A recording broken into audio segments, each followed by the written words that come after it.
How to have fun anytime, anywhere. Step 1. Go to ChumbaCasino.com. ChumbaCasino.com. Got it. Step 2. Collect your welcome bonus. Come to Papa welcome bonus. Step 3. Play hundreds of casino-style games for free. That's a lot of games. All for free? Step 4. Unleash your excitement. Woohoo!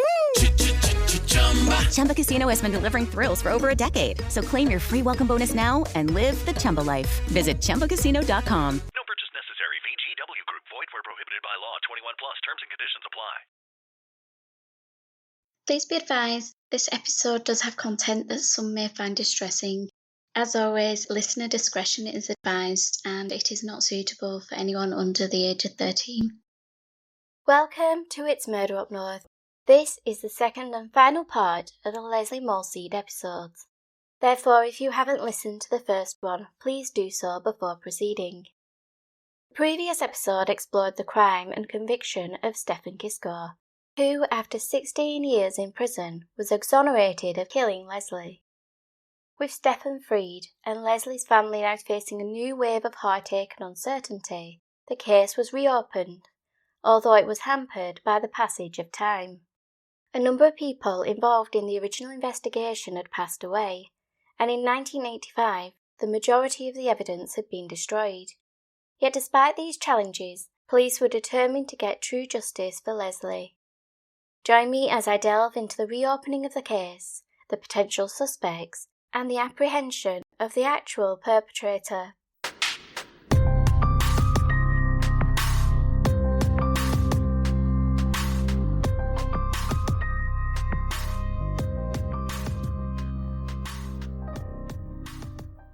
For 16 years, Lesley Molseed's family had believed that Stefan Kiszko had been responsible for her murder.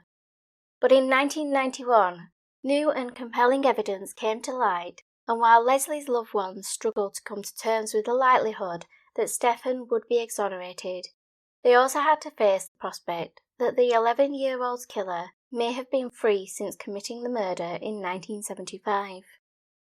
Amidst this turmoil came the public disclosure that Daniel Molseed, Lesley's stepfather, had been arrested for sexually assaulting a young boy several years earlier. And in December 1991, with Stefan Kiszko due to be freed, Lesley's family were enduring a different court case. Daniel Molseed appeared at Bradford Magistrates Court, charged with carrying out indecent acts on a child between the 6th of August 1976, which was just a month after Stefan was incarcerated, until the 7th of August 1979. Daniel was granted bail pending his trial on the condition that he continued to reside at the Salvation Army hostel and did not attempt to make contact with his victim or other witnesses. Despite this new development, Lesley's family also showed their immense capacity for empathy and their willingness to accept Stefan's innocence, with Lesley's father, Fred Anderson, telling the Manchester Evening News, "We did have doubts at the time, but we have spent 16 years hating the wrong man," while his daughter Julie reflected on the emotional impact Kiszko's exoneration had caused, stating, "The last week has been sheer and utter hell. I had never been able to put it all behind me, but this has brought everything back." Yet despite their own pain, they also took the time to consider what the last 16 years had meant to Stefan, with him enduring the hellish conditions of prison, where he suffered abuse from other inmates due to the nature of his conviction and the decline of his mental and physical health. All the while, his mother Charlotte fought to get someone to believe in his innocence, a battle which she won, but not without losing precious years with her son, while also being shunned and treated with disdain by those who were convinced of Stefan's guilt. Julie disclosed to the Manchester Evening News that she had recently met with Charlotte, expressing that it was an emotional moment for them both. With reconciliation between the families, they both agreed the focus should now be on finding the actual perpetrator. By February 1992, Stefan was free. Meanwhile, Lesley's family were attending the trial of her stepfather, Daniel Molseed, at Leeds Crown Court. It would emerge, once reporting restrictions had been lifted, that Daniel's victim had been Lesley's brother Fred, who had been subjected to sexual abuse over a 4-year period from 1976 to 1979. although his family had only learned of these assaults in October 1991. Daniel entered a guilty plea in relation to the 3 offences he had been charged with, and on Friday the 21st of February 1992, he was sentenced to 2 years of probation. Disgusted by the lack of prison time for his son's abuser, Frederick Anderson Sr. exploded into a tirade of disdain, shouting out, quote, "What's going on in this court?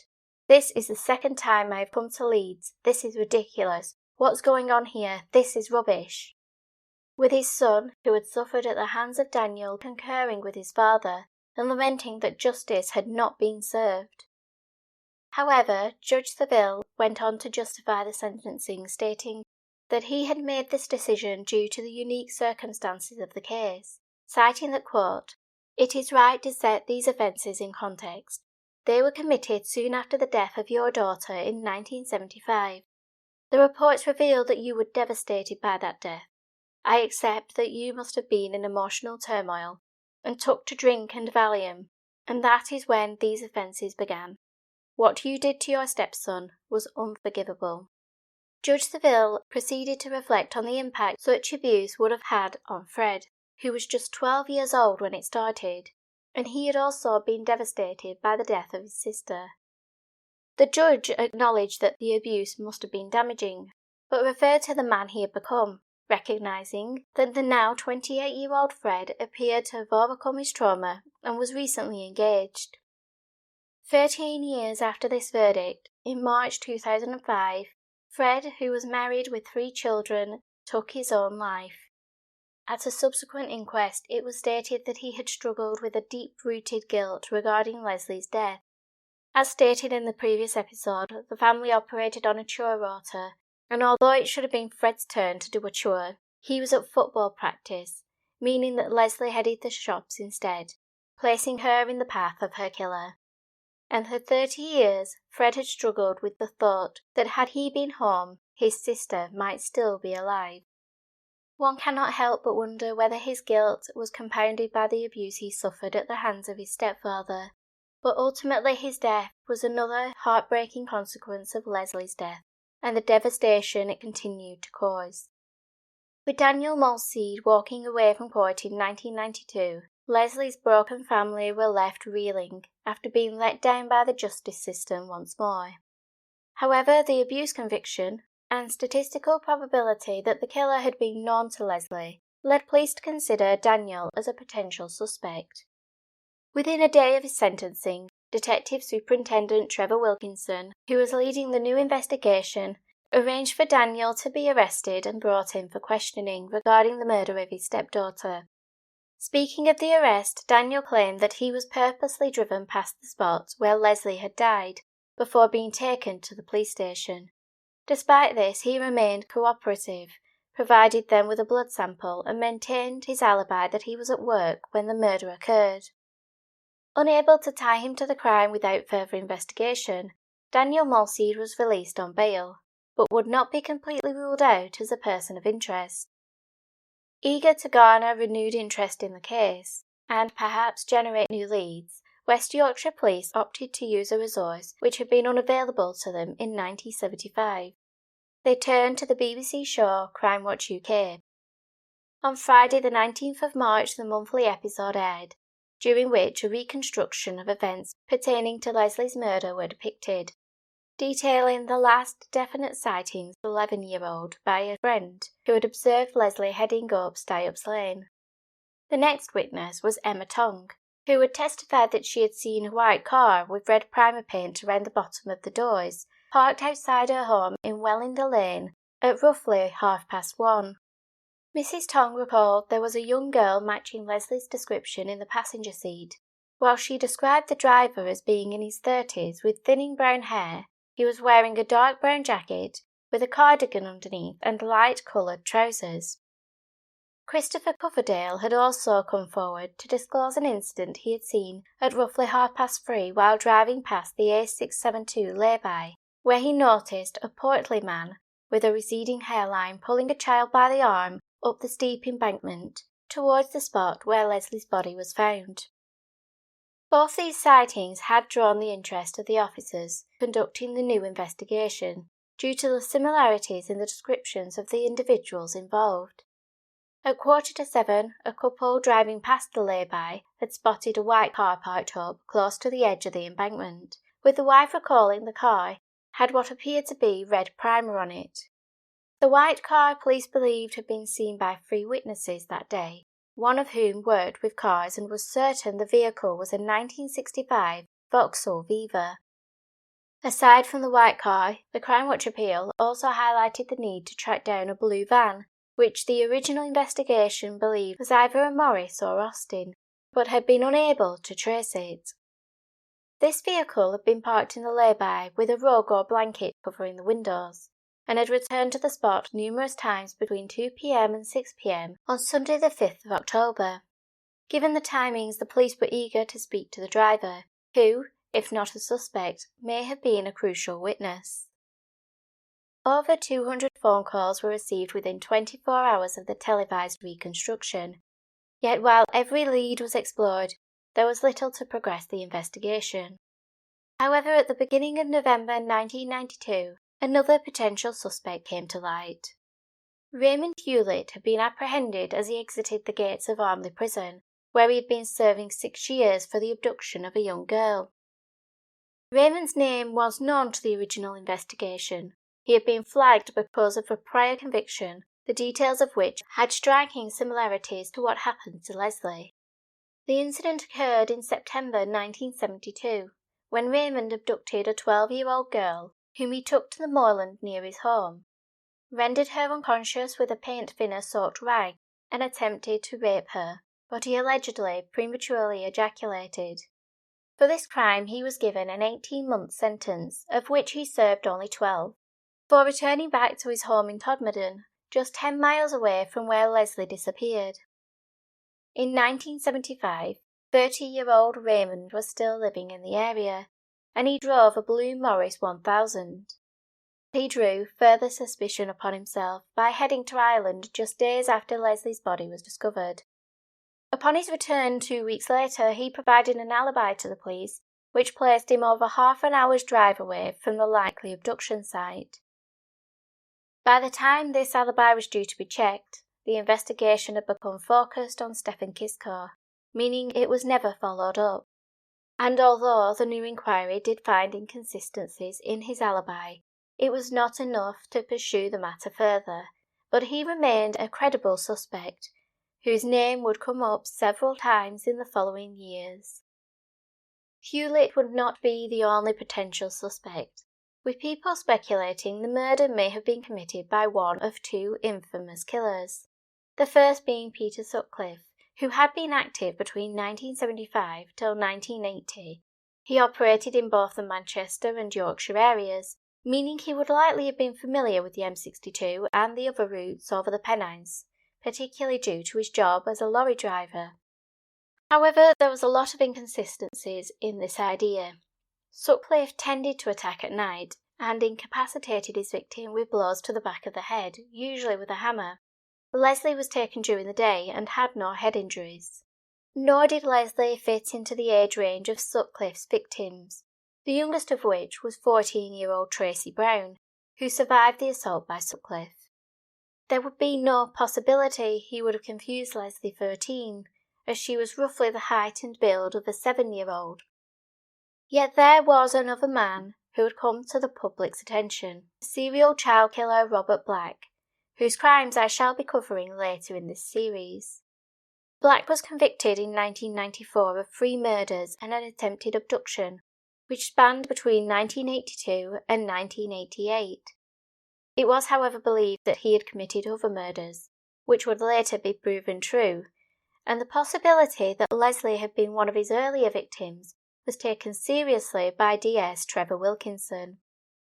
The investigation questioned whether Black had picked Lesley up on that October afternoon in 1975, pulled her into the back of his van and driven to the spot just off the lay-by on the A672 where he killed the 11-year-old. There were similarities between Lesley's case and Black's known victims. He had a propensity to target young, mostly pre-pubescent girls, The suspicion that a van had been used in the abduction of Lesley and the deposition site being located close to a main thoroughfare. Any differences could be explained away by the theory that Lesley's murder predated his known crimes, and he may have amended certain things over time. Given the possibility he may be the perpetrator, Robert Black would be interviewed on several occasions in relation to Lesley's murder, but it brought the investigators no closer to determining his involvement. With Black behind bars for the foreseeable future, he remained a suspect, yet the investigation continued, but seemed to be making little headway in finding Lesley's killer. The lack of progress in the case only added to the family's feelings that they were being failed by the justice system. The 1975 case had been mishandled, and key evidence misplaced, resulting in an innocent man going to prison, while Lesley's killer was free to walk the streets. Years later, as the wrongful conviction was rectified, they would suffer another blow when Daniel Molseed would receive a non-custodial sentence, robbing his victim and former stepson Fred of the opportunity to see justice done. And then, in 1995, having called for a review into the handling of the case, with demands that the individuals involved be held accountable, the family would have their faith in the system shattered once more. A review of the original inquiry had determined that two men, Detective Superintendent Dick Holland, who had led the 1975 team, and forensic scientist Ronald may have suppressed evidence, namely the details regarding the sperm samples, which would have removed Stefan Kiszko as a suspect. The two men were charged with the offence, but after months of delays in bringing them to trial, the case against them collapsed, when stipendiary magistrate Miss Jane Hayward declared in March 1995 that given the passage of time, the passing of key people involved in the original case, and the absence of vital documents, it was unlikely the pair would receive a fair trial. A statement from the Crime Prosecution Service all but ended any hopes of this decision being challenged, with a spokeswoman stating, "The CPS has decided it will not seek judicial review of the magistrate's decision." The case against the two men would go no further, meaning no one would be held accountable.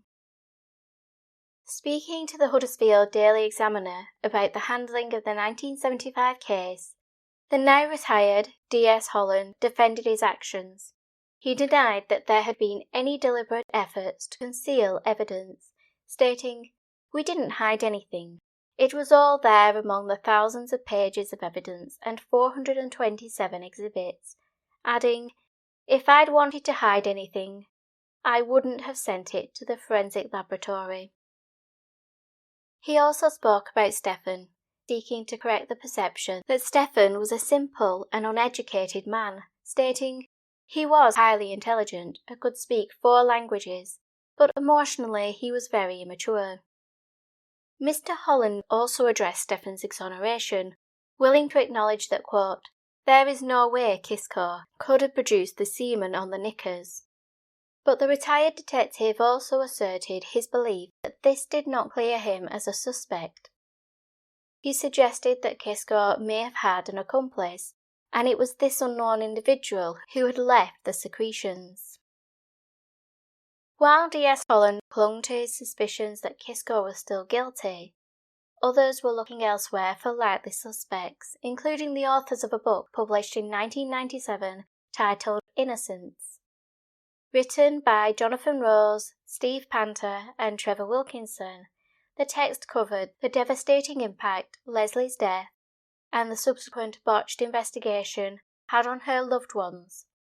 It also portrayed Stefan Kiszko as another innocent victim of a flawed system.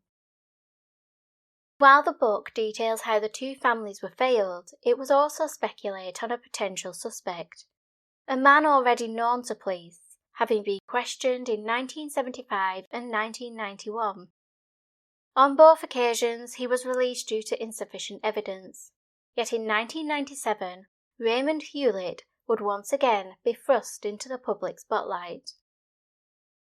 The Manchester Evening News ran a story on the 8th of October 1997, written by Steve Panter, co-author of Innocence. with the article providing details regarding how Hewlett could be a potential suspect in Lesley's murder.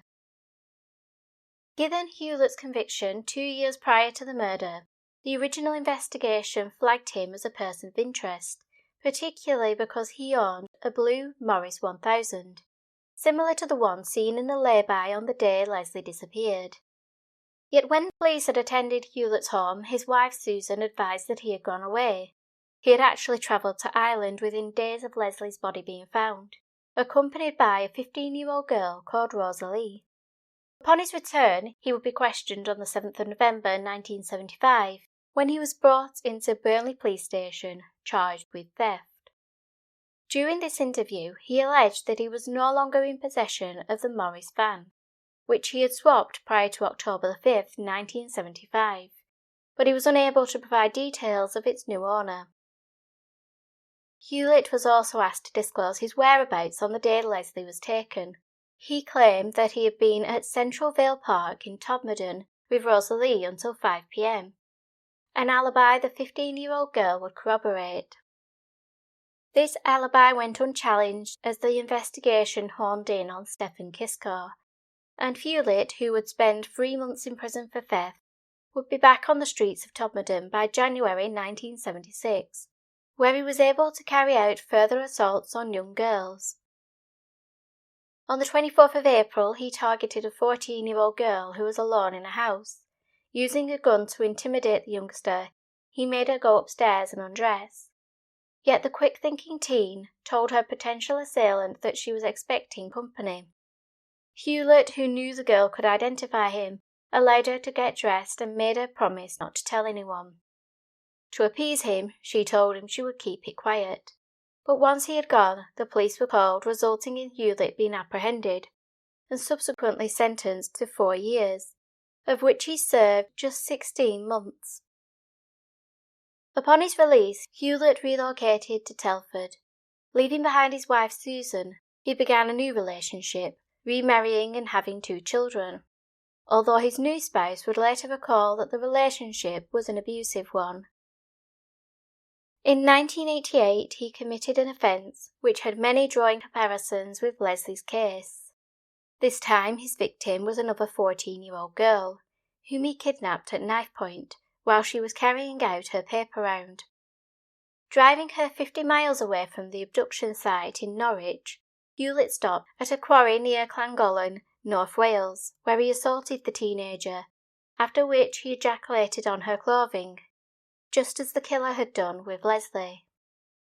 And just like after Lesley's murder, Hewlett fled to Ireland, where he would reside for 6 months, then returned to England, where he confessed to the assault on the paper girl. This time he was sentenced to 6 years, a term he had just finished serving when police apprehended him upon his release from Armley Jail in 1991. The investigation launched in the early 90s would re-examine many aspects of the original case, uncovering some compelling details regarding Hewlett. Detective Constable Alison Rose was part of the new team, and she took a closer look at Raymond Hewlett. First of all, she learned that contrary to what he had told police in 1975, he still had possession of the blue Morris 1000 at the time of Lesley's death.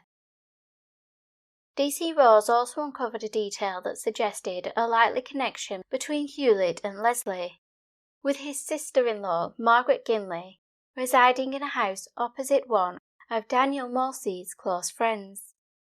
Margaret advised DC Rose that Raymond and his wife were frequent visitors to her home, while Lesley's stepfather, Daniel, and his family often went to the house across the street, prompting the theory that at some point Lesley may have seen or even interacted with Hewlett, and this familiarity was what allowed him to lure her into his vehicle.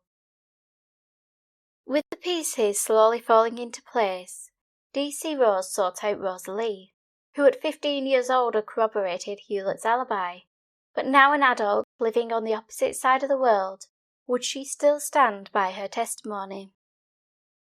After flying to the UK from Australia, Rosalie met with DC Rose and told her a story which contradicted the original alibi. The now 30-year-old alleged that the pair had not spent the day of October the 5th, 1975 together at the park.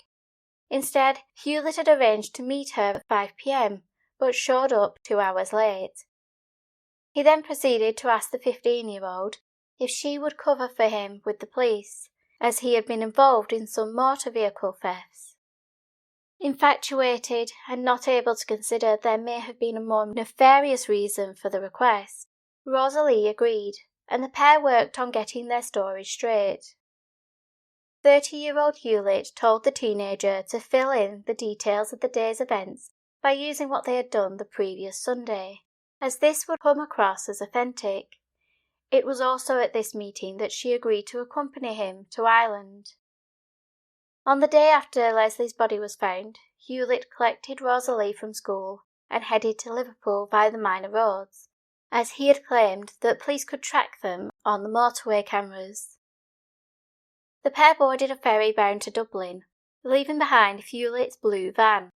When asked about the vehicle, Rosalie described how he often draped a blanket around the windows for privacy, much like what witnesses had observed with the van in the lay-by. Rosalie went on to state that when they returned to England, they arrived at the port of Dover, where Hewlett left her. She slept rough that night, before going to the police the following morning.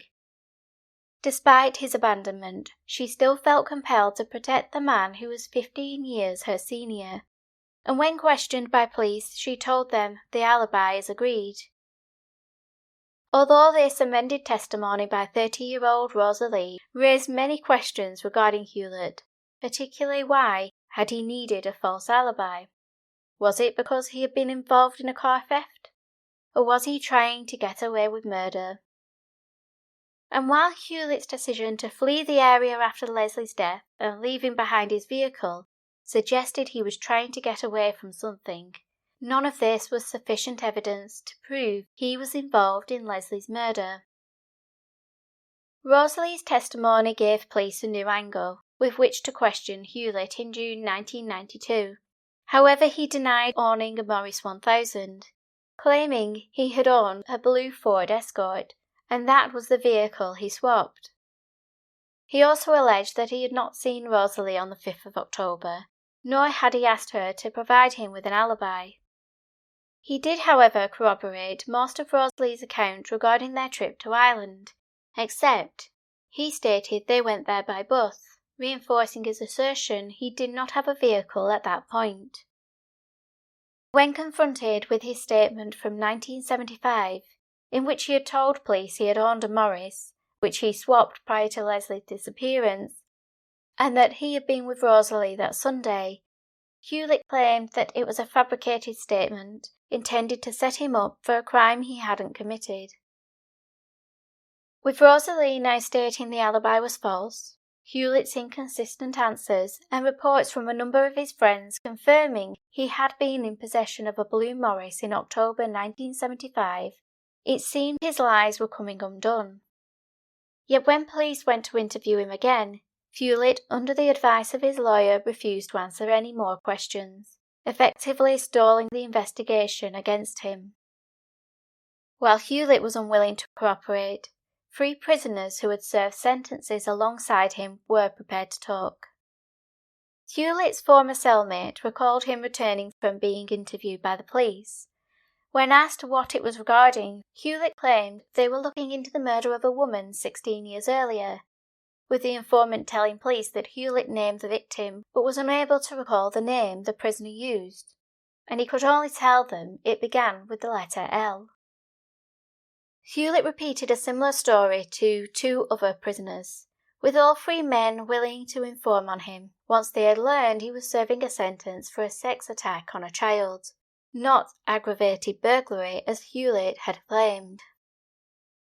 While these testimonies helped to corroborate Rosalie's versions of events, they were not enough to build a strong case against Hewlett, and having reviewed the file, the Crown Prosecution Service refused to take the matter further, allowing Hewlett to walk free. But with the release of the book Innocence in 1997, his name would be in the spotlight once more, with many now considering him the prime suspect in the murder of Lesley. This included her family, who, frustrated by the inability for the case against him to move forwards, took it upon themselves to generate new leads. Lesley's family began by leafleting on the streets of Todmorden, where Hewlett had lived during the 1970s, before travelling further afield in hopes of reaching people who could help provide new information for the case. But by 1999, no progress had been made, and believing that Hewlett was responsible for Lesley's death, the family considered bringing a private prosecution against him and petitioned for the police to provide full access to the case files. While the family pursued justice themselves, the police investigation was still ongoing, now overseen by Detective Chief Superintendent Max McLean. But they had little to go on after 24 years, except for one small piece of tape, which had survived the destruction of other evidence in 1985. The tape had initially been used to collect fibres and hairs on Lesley's clothing, but there was a chance that it had captured other forensic evidence which would not have been possible to test for in 1975.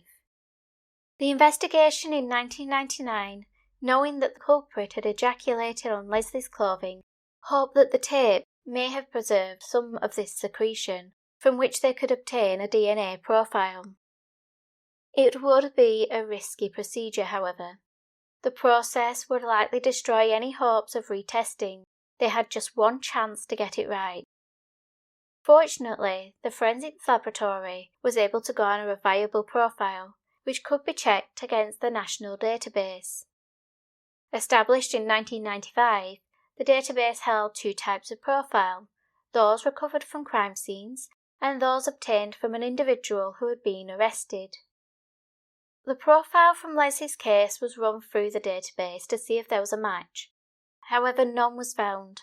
Over the ensuing months and years, they continued to run regular checks, in the hopes that as new profiles were added, one would correspond with their evidence. In 2001, while the DNA remained unresolved, Raymond Hewlett was named for the first time by police as the prime suspect, going on to state that they wished to interview him once more, but the now 56-year-old Hewlett was proving to be elusive. The police appealed for the public's help to locate him, while also employing the assistance of Interpol, as it was believed he may have been abroad. In a statement, Detective Chief Superintendent Max McLean advised, "We know that Raymond Hewlett leads a nomadic life. He often stays in communes and bed and breakfasts for short periods of time before moving on. We also know that he has travelled widely throughout Europe. We know he was in Italy in 1995, in Scotland in 1997, and that he was intending to travel to Italy again in 1997. Referring to the Lesley Molseed investigation, he continued, "This case has never been closed. An incident room is based at Halifax Police Station, and we have a list of suspects we are pursuing. Hewlett is one of these suspects." In the summer of 2002, Raymond Hewlett was said to have been residing near Praia de Luz, in Portugal, from where Madeleine McCann would disappear 5 years later. However, in 2003, the DNA profile in the Lesley Molseed case would clear Hewlett, along with Peter Sutcliffe, Robert Black, Daniel Molseed and Stefan Kiszko. While DNA had ruled him out of Lesley's case, he would go on to be a person of interest in the McCann case due to his criminal history, and the fact he had lived within an hour of the resort where Madeleine was last seen. And there were still unresolved cases for which Max McLean considered Hewlett to be a potential suspect, particularly with regards to historical sexual assaults which had occurred in 1975, and as such the detective still wished to question him. DCS McLean travelled to a hospital in Germany in May 2009 to question Hewlett, who was undergoing treatment for throat cancer, yet the trip would prove fruitless, with the interviewee refusing to see the detective. Less than a year later, Raymond Hewlett died, but the speculation regarding his involvement in Madeline's disappearance would continue. For over 10 years, Hewlett had been publicly connected to Lesley's case. Yet while he faced public scrutiny, another man had spent over 2 decades living an ordinary life, married with children and running his own business. But behind this facade of decency was concealed a man capable of deplorable acts. With Hewlett cleared as a suspect, and another appeal on Crime Watch in 2003 failing to generate any new leads, it would be the arrest of a man in October 2005 for an unrelated incident which would finally bring a resolution to the case. Ronald Charles Edward Castree, the only child of Eric and Marjorie, was born on the 18th of October 1953. Initially, he and his parents lived in Littleborough, 5 miles north of Rochdale, before the family relocated to the Turf Hill estate, where Lesley resided, in 1975. As a child, Castree had attended schools in the area and became familiar with the streets and the passageways that linked the largest local authority housing estate in the town. He would later claim that his memory of that time was tainted, admitting to police that he was a small, weak child who required glasses, making him a target for bullies. The excessive bullying he suffered was such that his grandfather paid for the youngster to attend a private school. By the age of 18, Castree began dating 16-year-old Beverly, and just 3 months into their relationship he would propose marriage, playing on her traditional ideals of being a housewife and mother, and he promised her that once they started a family, she could stop working and he would be the provider. But even with his promises, Castree still had a wandering eye, and when his fiancée learned of his indiscretions, he managed to convince the young girl that she was the only one he truly wanted. And 2 years later, in 1973, he married 18-year-old Beverly. Castree promised his bride he would be faithful and loving to her, but within weeks of the marriage, his true nature surfaced when he punched the 18-year-old in the face. Abuse which only escalated over the years, with him being as cruel with his words as he was with his fists, while he also continued to have affairs and use sex workers. Beverly had little contact with her own family, and few friends to turn to, and although the couple would see Castree's parents on a regular basis, she could not confide in them, as in their eyes, Ronald was the perfect son. Trapped with an unfaithful and abusive partner, Beverly's only escape from her controlling spouse was through her work as a telephonist. Here she would begin an affair of her own, finding comfort in the arms of another man. Beverly became pregnant in 1975, with the paternity of the child in doubt. The baby was born on the 19th of September, just 3 weeks prior to Lesley's disappearance. Despite being uncertain whether the boy was his biological child, Castree agreed to stand by his wife and raise the infant, who they named Jason, as his own. The new family returned to their home they rented on Oldham Road in Rochdale, just a 3-minute drive from where Lesley was last seen. And for the first couple of weeks the focus was on the new arrival, with Castree also working 2 jobs, as a taxi driver on nights and weekends, as well as an office job during the day.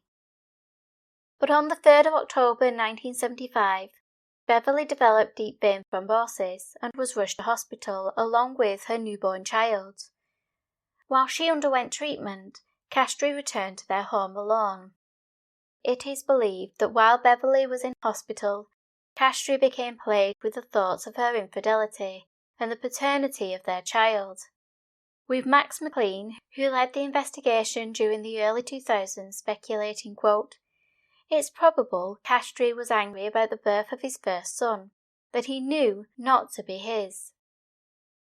Had this anger boiled over, and while cruising the local streets he encountered Lesley, happily carrying out an errand for her mother, yet to him she was a means of unleashing his pent-up rage.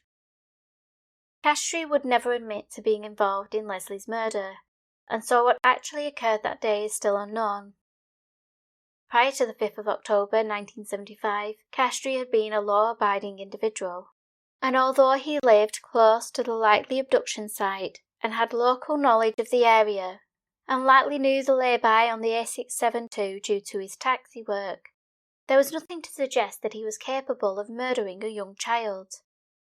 With no red flags, Castree was never considered by the original investigation, and he was able to continue his life while another man was arrested for his crime. As Stefan Kiszko's trial was due to begin in July 1976, two 9-year-old girls playing on the street on which Stefan had lived were approached by a man in a car, and while one of the children was able to flee, the other was forced into the vehicle. The terrified child was taken to an abandoned building where she was forced to partially undress, and the man ejaculated. Fortunately, the 9-year-old was able to escape his clutches and fled, informing her family.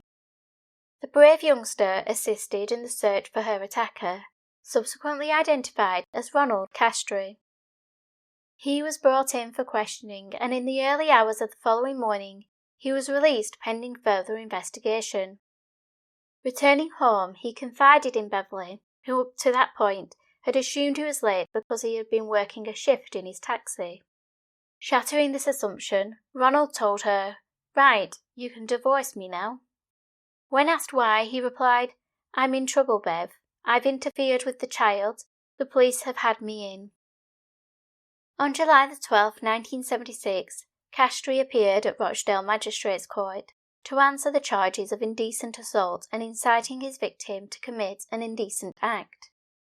He would claim that he had no recollection of the event, but the child came to no harm, and stated that his actions may have been due to exhaustion induced by working 2 jobs. Despite his excuses, Castree did enter a guilty plea, and although he had kidnapped a child and forced the youngster to endure a traumatic experience, the impact of his actions on his victim were not reflected in his sentencing. Castree would not serve any prison time. Instead, he would be ordered to pay £25 for each offence, meaning he paid the equivalent of approximately £450 in today's money. Free to walk from court, he returned home with Beverly, who had become isolated from her family and financially dependent on her husband. The young mother also had his parents encouraging her to honour her vows and stand by Castree, whose actions they claimed were, quote, "an aberration, the result of a breakdown and completely out of character." Yet this out-of-character behaviour would be repeated on July 17, 1978, when Castree abducted a 7-year-old boy just a mile away from where Lesley was taken, and once again he indecently assaulted the child. Many years later, the youngster recalled his experience, particularly Castree's mannerisms during the attack, stating, "I remember he was totally calm all the time. He told me to keep quiet." But the boy ignored his attacker's demand and screamed for help, spooking Castree, who fled. 3 decades later, he would learn that his attacker was the same man who had killed Lesley, and speaking publicly about his experiences, he stated, 30 years I thought I'd been grabbed by a paedophile. Now, it turns out he was a killer." This realisation caused the now adult victim to question whether he would have shared her fate had he not screamed that day. Despite this being his second known attack in as many years, Ronald Castree once again received a lenient punishment, this time ordered to pay a £50 fine, and again got no prison time. Nor would he be recorded as a sexual predator, with the sex offenders register only coming into effect in 1997, and even then it did not include retrospective entries, except in exceptional circumstances. It was this lack of a record and the leniency shown in this and the prior case which meant that when the investigation was reopened, Castree was not flagged as someone who should be looked into. To the outside world, Ronald Castree was a happily married man who, in the 1990s, was living with Beverly in a 3-bedroom terraced house in Oldham with their 3 sons. While his business selling comic books, which had started on a market stall in the 80s, had grown to the point he had opened 2 stores, one in Ashton-under-Lyne and the other in Rochdale. He appeared to be a successful businessman who drove a Land Rover and took his family on frequent holidays. However, behind closed doors, the wholesome facade evaporated. The family home was riddled with rotten windows, damp, mould, and peeling wallpaper. His wife and children lived in constant fear, with the 3 boys suffering at their father's hands, particularly the eldest child, Jason, who was not his biological son. The siblings also bore witness to the physical abuse inflicted on their mother, while also hearing their father constantly berating her and openly admitting he sought out other women, including sex workers, as Beverly failed to satisfy him. As for the frequent family holidays, these were rarely to benefit his family. Instead, they were a means for him to watch young girls while under the guise of a loving father spending time with his children. And many would speculate that his comic book stories were also a legitimate means through which he could be close to minors without raising suspicion. At 14 years old, Nick, the couple's middle child, would learn that it wasn't just his father who had an abusive streak, with his paternal grandfather Eric also having deviant sexual proclivities, including an arrest for indecency with a child. On one occasion, Nick was taken to London by his grandfather, but all the excitement of this trip was stripped away when the teenager was abused in the hotel room by Eric, with the traumatised boy being sworn to secrecy. Nick would later wonder whether Ronald had also been abused by Eric, with the documentary Cold Case Killers also suggesting that this may have occurred. For Beverly, life with Ronald was a nightmare. Constantly living on eggshells, she had learnt to be compliant and submissive. Giving in to her husband's demands, she would describe being intimate with him as totally weird in the bedroom department. He had washing lines, canes, and a box of tricks. Beverly had endured her husband's abuse for over 20 years. Isolated, she had nowhere to run to, no money of her own, and feared for her life. But she also noted that her husband seemed to be haunted and paranoid, recalling he would often wake up in the middle of the night, believing he could hear noises. When trying to understand his anxiety, or during arguments, Beverly would question what was troubling Castree, with him responding cryptically, "If only you knew." But when she pushed for an explanation, he would advise her to forget about it. Although Beverly couldn't be certain, in hindsight she would wonder whether Castree was also living in fear, haunted by the thought that one day the police would come to his door, particularly after Stefan Kiszko was exonerated. In 1996, that reality was still 10 years away, but for Beverly, her life under Castree's control was coming to an end. As her 17-year-old son Nick would help her flee while his father was at work. They moved to a location unknown to her husband, where Beverly and her children started a new life. With the divorce finalised in 1997, she was finally able to move on. Over the next 9 years, Castree would remain in the home he had shared with Beverly, less than 3 miles away from where Lesley had been taken. And a year after the 2003 Crime Watch appeal, he had started a new relationship with Karen, a divorced mother of 5. Shortly after meeting, the pair married, and Castree once again played the role of the perfect family man, frequently seen doing the school runs with his stepchildren, while his new wife praised him to her friends and family. But a year into their marriage, Castree seemed unable to cast aside his old habits, having been arrested on October 1st, 2005, after assaulting a sex worker. One source claimed that he had accompanied the woman to a hotel room, but when he disclosed what he wanted, she refused, with the woman alleging that he then sexually assaulted her. While this case did not proceed to court for undisclosed reasons, the arrest resulted in a mouth swab being extracted from Castree, which was then entered onto the National DNA database. And just over a year later, when it was matched with the DNA from Lesley's clothing, police arrived on 53-year-old Ronald Castree's doorstep. Upon being questioned regarding what he had been doing in October 1975, Castree told officers he was, quote, getting on with his life. He was then asked about his knowledge of Lesley's murder, to which Castree denied knowing anything about it, save for what he had read in the newspaper, going on to claim he didn't know the area where her body was found, and was confused about how his DNA was, quote, found at that place, particularly after 30 years. His denials weren't enough to stop him being charged with the murder, with the DNA evidence providing the crucial link investigators needed.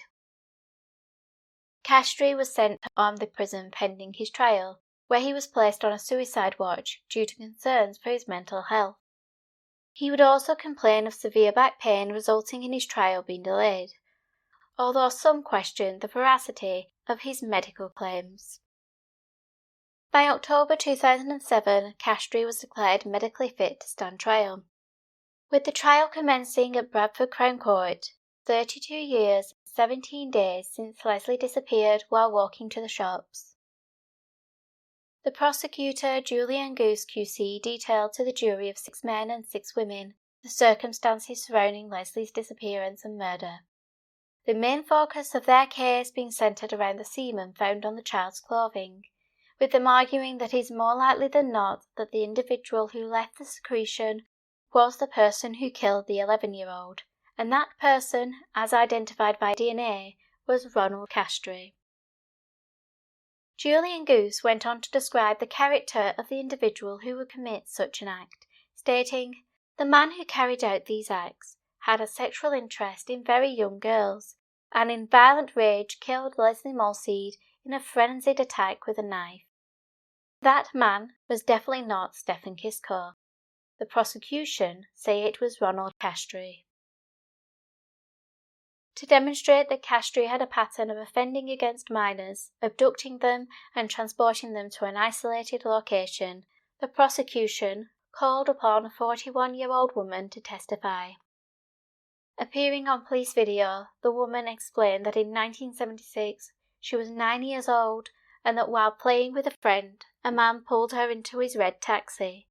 The woman continued by explaining what occurred next, quote, "He just grabbed me and shut the door. I just said, I want to go home now. Let me go." But the man ignored her pleas, taking the child to an empty house where he carried out a sexual act while she watched. Fortunately, the 9-year-old managed to kick the man in the leg and escape, with her later identifying Castree as her attacker. Her testimony highlighted Castree's deviant nature and proved that his attack on Lesley was not a singular event.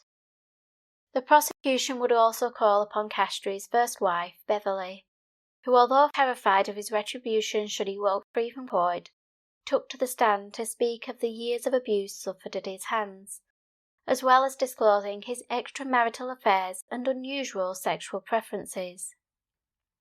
Alongside these revelations regarding Castree's character, the prosecution would also utilize the crucial DNA evidence to suggest the defendant's guilt. However, DNA profiling was still a relatively new science in the eyes of the public, and it was crucial that the information regarding how the process works was delivered succinctly, which the prosecution witness Dr. Gemma Escott was able to do by providing a detailed yet cohesive explanation regarding how the DNA sample was retrieved in 1999, disclosing that although Lesley's clothing was destroyed in 1985, tapings had survived, which had initially been used to recover fibres and hairs from the garments. Upon testing, Dr. Escott was able to garner a DNA profile, which was subsequently linked to Castree several years later. Dr. Escott also advised that the probability that the DNA belonged to someone other than Castree was 1,000,000,000 to 1, and that as part of the process the sample had been compared with other potential suspects, including Stefan Kiszko, all of whom were ruled out. She ended her testimony by advising that her analysis had led her to the conclusion that the secretions found on Lesley's clothing had not been the result of sexual intercourse, which was consistent with the post-mortem findings that no sexual assault had occurred. Following Dr. Escott's time on the stand, the prosecution called upon the testimony of Mr. Outteridge, who had overseen the forensics in 1975 and was later accused of withholding vital evidence, contributing to the wrongful conviction of Stefan Kiszko, although this latter detail was not disclosed during Castree's trial. Despite being a witness for the Crown, Outteridge's evidence would counter the claim that the semen had been left by the killer at the crime scene. With a statement made by Mr. Outteridge at a cold case review in 2001 being read out which suggested that the secretions may have come from a previous assault on Lesley, or possibly an inadvertent transference, with him implying that, quote, she might have been wearing her knickers in bed where intercourse had taken place between other parties, so it could not be proved that someone who matched the DNA taken from Lesley's underclothes murdered her. Mr. Outteridge's testimony suggested that it was possible that the existence of the semen and the murder may not be connected, but there was no means to definitively prove this either way, stating that, to do that it would be necessary to prove that the semen was deposited during the murder of the little girl, and I found no evidence to show that this was the case. It might have been, it might not. He proceeded to imply there were, quote, almost an endless list of possibilities with regards to how the semen may have ended up on Lesley's clothing, adding that the fact that there was semen staining there, it might have been relevant to the murder and it might not. The suggestion that the semen may have been transferred on another occasion would be undermined by the prosecution, who used the fact that in 1975 Castree worked as a taxi driver, with his promiscuity being disclosed to the court, including encounters which occurred in his vehicle. It was put to Mr. Outteridge that Lesley may have been a passenger in Castree's car shortly after one of his sexual encounters, and this could have been the source of the transference, but Mr. Outteridge conceded that this was highly unlikely. The prosecution went on to address Castree's claims that he had been framed for the murder, referring to the defendant's claim that he was arrested in 1979 for burglary, during which Castree alleged the officers assaulted him and said they would set him up for something serious one day, with him alleging that they mentioned Lesley's murder. This was despite the fact that in 1979, Stefan Kiszko was still in prison for the crime. He proceeded to suggest that the DNA evidence had either been planted or was the result of cross-contamination. However, prosecutor Julian Goose QC would counter this by asking, quote, how could the defendant's semen have been taken from him without his knowledge, and how could it be placed into adhesive tape retained by the Forensic Science Service without anyone else finding out? When the defence began to deliver their case, Rodney Jameson QC suggested that the murder of Lesley had been perpetrated by another man, naming Raymond Hewlett. He proceeded to describe him as a dangerous and violent paedophile, adding that it was overwhelmingly probable that Hewlett was the actual killer. To support this accusation, Mr. Jameson proceeded to provide the jury with details of Hewlett's history of sexual acts committed against young girls, highlighting the similarities between what happened to Lesley and Hewlett's offending.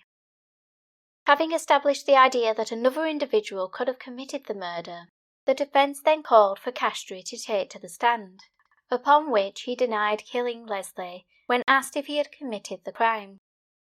He was also given the opportunity to address the attack on the 9-year-old girl in 1976, an incident the jury had already heard about from the victim, with them also being told that Castree had pled guilty at the time. Upon the stand, he maintained his stance that he had no recollection of the attack. Once again, he blamed it on a breakdown due to exhaustion from working 2 jobs, but claimed that he was, quote, still ashamed, adding that it's caused me sleepless nights. During cross-examination, prosecutor Mr. Goose questioned Castree further regarding the assault. Using the defendant's claims that he had no memory of the event, Mr. Goose asked him, have you conveniently tried to forget what happened to Lesley Molseed, just as you have conveniently said you have forgotten what happened to the other girl? Castree replied, that is not the case. The prosecution also addressed the issue of Castree's DNA being found on Lesley's clothing, with Mr. Goose asking the defendant to explain how it could have gotten there, to which Castree responded, "I can't explain how my sperm or DNA could have been found at the scene. I didn't do it." On the 12th day of the trial, the 6 men and 6 women of the jury returned from their 11.5 hours of deliberation to give a majority guilty verdict of 10-2. Addressing Castree's actions, the judge condemned him for committing a, quote, "truly dreadful murder on a young girl, made even more vulnerable because she suffered from learning difficulties." Reflecting on Lesley's murder, the judge surmised that Castree had, quote, "approached her. You would have had no difficulty in luring her away, for she was trusting. You repeatedly stabbed her. You left her for dead, drove back to Rochdale and carried on with the rest of your life as if nothing had happened. It was a pretense you kept up for years. Your past has, however, now caught up with you." Justice Openshaw went on to address the suffering caused to the Kiszkos and Molseeds due to Castree's actions, stating that the defendant had kept quiet while an entirely innocent man was arrested, tried, convicted and sentenced for her murder. He served 16 years before his conviction was set aside, living only a couple of years after his release. I am surely entitled to take into account not only the effect on Mr. Kiszko's family, but also the effect on the family of your victim. They have had to endure long years of uncertainty, and after his release come to terms with the knowledge that the guilty man was still at large. I have no doubt that the memory of this dreadful murder is and always will be a burden they must endure for the rest of their lives. Despite the condemnation of the judge, Castree attempted to declare his innocence, with tears rolling down his cheeks. Yet Mr. Justice Openshaw cut his pleas short by responding, "No, you have had your say. Your past has now caught up with you," going on to pass a minimum sentence of 30 years. Yet even as he was led from the dock, Ronald Castree continued to protest his innocence, and would allege he was another victim of a miscarriage of justice. Ronald Castree's actions impacted so many people. He took the life of Lesley, a vivacious young girl who from the moment of her birth had fought to survive. She overcame the odds and thrived, only for her life to be cruelly ended. Her death was just the start of her family's heartache, as they faced the turmoil of her disappearance, murder, and the initial 3 months of not knowing who her killer was. Then for 16 years they existed with the belief that Stefan Kiszko was the man who had taken Lesley from them, only for his conviction to fall apart, ripping open the wounds and casting doubt on whether Lesley would ever see justice. They were also forced to contend with the actions of Daniel, Lesley's stepfather, who began to abuse her brother, Fred, less than a year after her murder. The abuse lasting over a number of years, the youngster kept quiet, already fighting with the grief and guilt he felt regarding the death of his sister, who, had circumstances been different, would not have gone to the shop that day, as it should have been Fred's errand to run. Seeing Daniel Molseed receive a non-custodial sentence added salt to the wound, and left the family feeling let down once again by the justice system, leading them down the path of seeking their own conviction against Raymond Hewlett, whom they believed was responsible for Lesley's death. Yet in 2003, Hewlett would be cleared as a suspect, and further despair would follow the year later, when Lesley's brother Fred ended his own life, never knowing who killed his sister. The family had to endure 32 years of pain and turmoil before they could see Lesley's true killer brought to justice, unaware that he was a man who had been living close to them the majority of those years, raising his own family, seemingly unfazed by the terrible crime he had committed. Having watched her daughter's killer be sentenced, April stood outside Bradford Crown Court to address the gathered press. Expressing her relief that Lesley had now gotten justice, she added, "I'll never get over her death, but I think I can begin to accept it a little more. She is at peace now." 7 years later, in 2014, April would pass away, with her being laid to rest beside Lesley, safe in the knowledge that the right man was now behind bars. Also appearing after the trial was Beverly, who had been in an abusive marriage with Castree for 24 years. Conceding that he was a vile monster, she admitted that, quote, "I did not suspect a thing. If he wasn't out taxiing, he would be sat on the settee at the side of me." Going on to refer to the news reports regarding Lesley's murder, Beverly recalled, "I would be saying, 'That's awful. God, I hope they catch the person that did it. That's dreadful. I didn't realize he was sitting there at the side of me.'" He just carried on as normal. He was cruel with his mouth and his fist. He liked people to be under his thumb. He wanted a cover-up, and I was it. I didn't realize how much danger we were in. Her son Nick would also address Castree's actions. Appearing in multiple documentaries, he has spoken about his life growing up with an abusive father, and that when he learned his father was a murderer, he instantly believed that the man who had raised him was capable of such an action.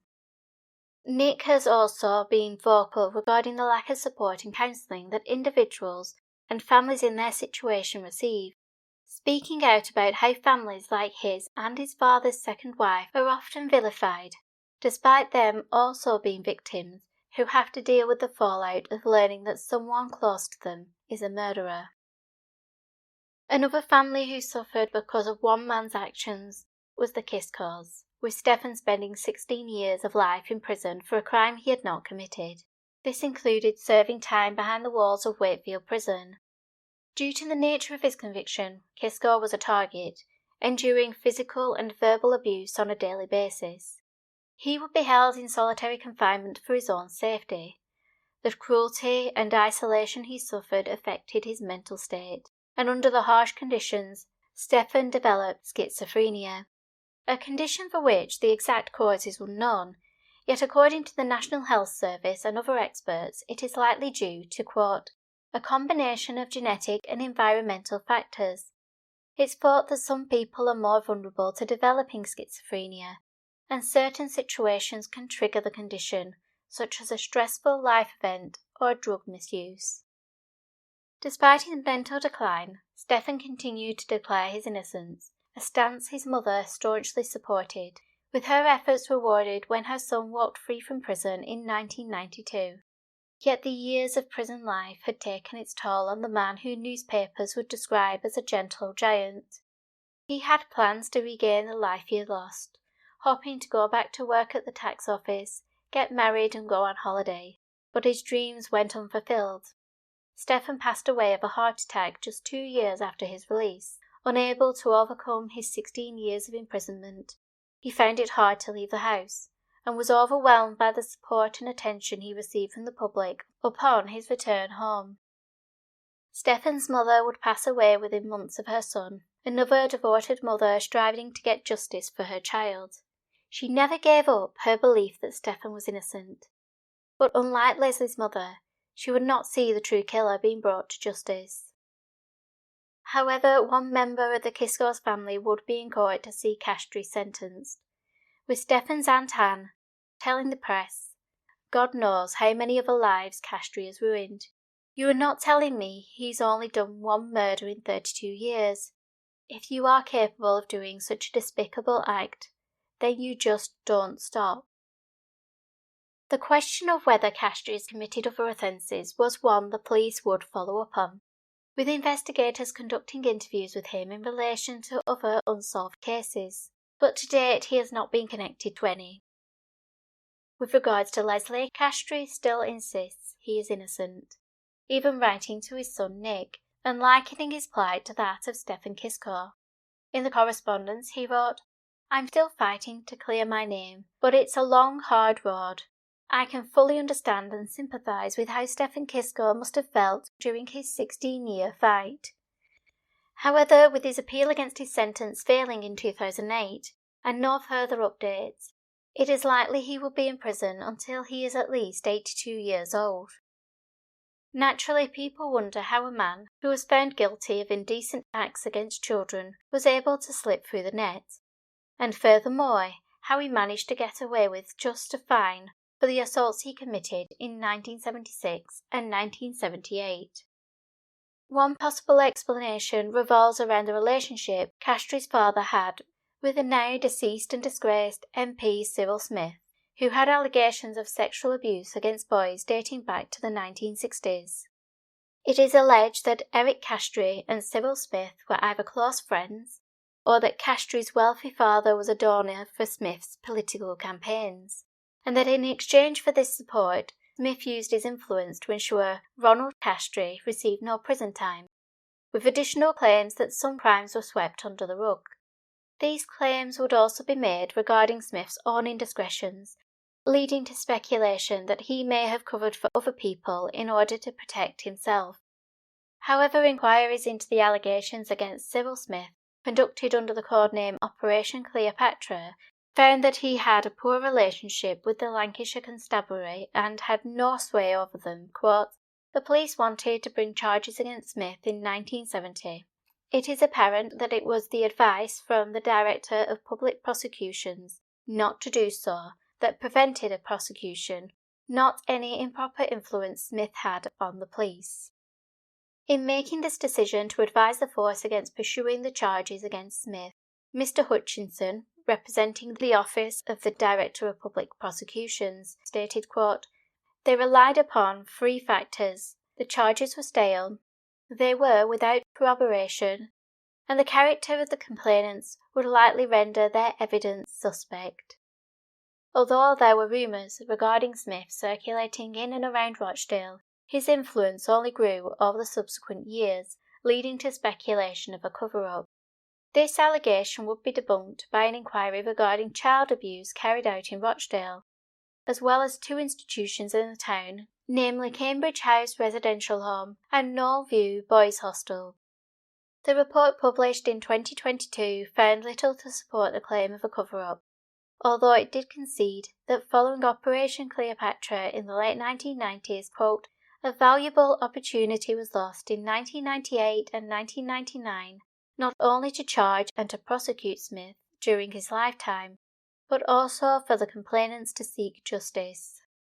In all, the inquiry uncovered numerous allegations of child abuse and sexual exploitation occurring in the town of Rochdale that stemmed back over multiple decades, and although the report did not address it, there was speculation that there was a paedophile ring, of which individuals such as Raymond Hewlett were associated.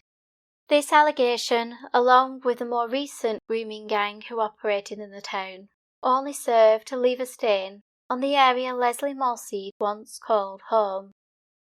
Thank you for joining me for It's Murder Up North. Join me next time as I continue the series of the infamous inmates of Monster Mansion. So in the meantime, keep an eye on those shadows.